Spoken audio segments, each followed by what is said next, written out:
Hi, my name is Brandon Flask, and this is my presentation on the anatomy of the Mexican War for Independence in 1810. Alright, first up, this dude. This is historian Crane Brinton. He was the person who made the pattern he thought most revolutions follow, which is made up of four phases: symptoms, rising fever, crisis, and convalescence. So before the four phases is the incubation period. So what were the long-term causes of the Mexican War? Well, Spain controlled over Mexico, and while they were controlling over Mexico, they set up a caste system which caused an inequality in the social hierarchy by putting the Spanish-born Peninsulares at the very top and the indigenous and native Mexicans at the very bottom. So these are the symptoms, and this guy. This is a priest named Father Miguel Hidalgo. He said a speech in front of his church, and this united the indigenous people, Creoles, and mestizos together in order to overthrow the Spanish elites. And this was called Grito de Dolores. Okay, next up is the rising fever. So what actually made the Mexicans finally act up? What finally pushed them over their limits? So first of all, there was a rise in liberal reforms which threatened the privileges of the Creoles.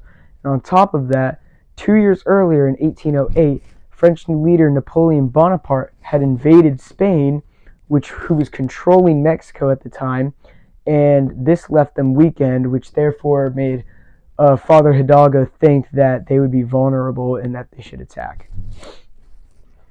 So in our second to last phase, the crisis phase, Father Hidalgo had united the indigenous people, the mestizos, the Creoles, all of them together in order to stop racial inequality and overthrow the Spanish elites. So Father Hidalgo had also ordered executions on any found peninsulares in order to eliminate the colonial control.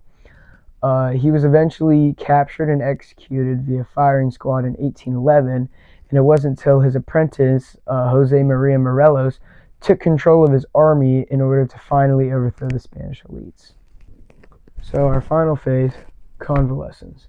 So the healing process for Mexico was very rough due to the state it was left in after gaining their independence.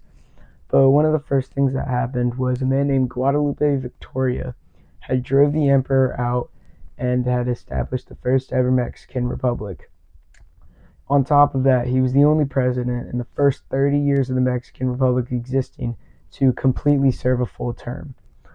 On top of that, economically, during the post-independence phase, colonial restrictions had ended, which allowed trade to be boosted by a lot. And finally, culturally, they made a culture shift to a more a unified national identity, and they promoted racial equality by abolishing the Spanish caste system. So that was the anatomy of the Mexican War for Independence in 1810. Thank you.